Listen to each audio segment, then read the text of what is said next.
Dirilən Adam serialı cəmiyyətimizdə tez-tez rast gəlinən, amma bəzən deyilməyən sosial problemləri özündə əks etdirir. İndi əməkdaşlarımız serialın çəkiliş prosesində aktyorların işini və layihənin məqsədini daha yaxından öyrəniblər. Kimsin sən? Sən hardan tanıyırsan? Azərbaycan televiziyasında görkəmli yazıcı Mircəlal Paşayevin eyni adlı romanı əsasında çəkilən Dirilən Adam serialının əsas sujet xətti ailə məişət konfliktlərindən ibarətdir. Sabahınız xeyir. Dirilən Adam serialı 150 bölümdən ibarətdir. Ailə məişət dram mövzusunda olan bu serialın çox peşəkar, öz xarakterini, obrazını yüksək peşəkarlıqla canlandıran aktyor heyətimiz var. Çəkiliş məkanlarımız müxtəlifdir. İndi hal-hazırda gördüyünüz kimi məkanlardan biri bizim serialın baş obrazlarından biri olan Bəbirin yaşadığı villadadır. Azərbaycan televiziyasının efirində yayımlanacaq fərqli bir serial gəlir və biz həmin layihənin çəkiliş setindəyik. Baxaq görək proses necə gedir. 15-15, 1-2, səs 15. Şirlələmək olar, hə? Gənc bir ailənin xanımına imkanlı şəxs aşiq olur. Onu əldə eləmək üçün müxtəlif üsullardan istifadə eləyir. Bundan sonra isə həmin xanımın həyat yoldaşını öldürməyə çalışır. Öldüyü bilinən həmin şəxs sonradan dirilir və konfliktlər də bundan sonra başlayır. Fərqli aktyor heyətinin yer aldığı layihədə hər seriya üzrə maraqlı səhnələri izləmək imkanınız olacaq. Göstər. Görürəm də. Bax, bu sözləri dedim. Yox, günah səndədir. Mənim rolum burada baş rollardan biridir, Xavər.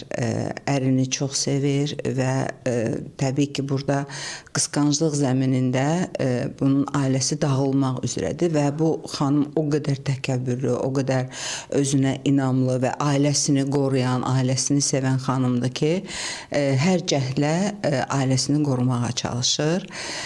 İndi hələ ki, yəni proses gedir, çəkilişlər gedir, hələ sonralar nələr olacaq, yəni ki, bu efirə getdikcə tamaşaçılar bunun şahidi olacaq. Çox dinamik çəkilişlər gedir. Bəbir deməli çox keçmiş-keçli həyatı olan bir obrazdır. Deməli, uşaq vaxtından atalığını öldürür, həbsdə yatır və sonra həyat qismət eləyir ki, buna bir biznesmen olur, tikinti üzrə. Otellər, evlər tikirlər filan elə. Burada da bunun insanların çoxunda olduğu kimi mənfi müsbət xüsusiyyətləri var. Layihə rəhbəri Həmid Əsədzadə olan və Pərviz Seydinin senarisi əsasında çəkilən serialda Dirilən Adam romanı müasir dövrümüzə yoğunlaşdırılıb. Ekran əsərində bəşəri ideyaların istənilən zaman və məkan üçün aktuallığı qabardılıb. Yazıcının dəsti xətti qorunaraq, həmçinin zaman, məkan və serial estetikası nəzərə alınaraq, bəzi personajların həyatı daha qabarıq, konfliktlər daha kəskin verilib. Öz obrazım haqqında onu deyə bilərəm ki, serialın adından bilindiyi kimi Dirilən Adam bu təkcə fiziki dirilmə deyil, həm də ruhsal dirilmədir və hər bir obrazın müəyyən yolunda, müəyyən bir məqamda o ruhsal olaraq dirilir. Mənim obrazım da belədir. Sevdiyi insan üçün mübarizə aparır və bəzi yanlış seçimlərin astanasında olsa da ruhu dirilir və sevdiyi insana dönür. Serialda hər sujet xəttinin öz hekayəsi, hər hekayənin isə cəmiyyətimizə öz mesajı var. Senaridə əsas amil kimi hər insan 2 dəfə dünyaya gəlir fikri qabardılır. Birində ana bətnindən işıqlı dünyaya, digərində isə ruhun qaranlığı yarıb işığa çıxması.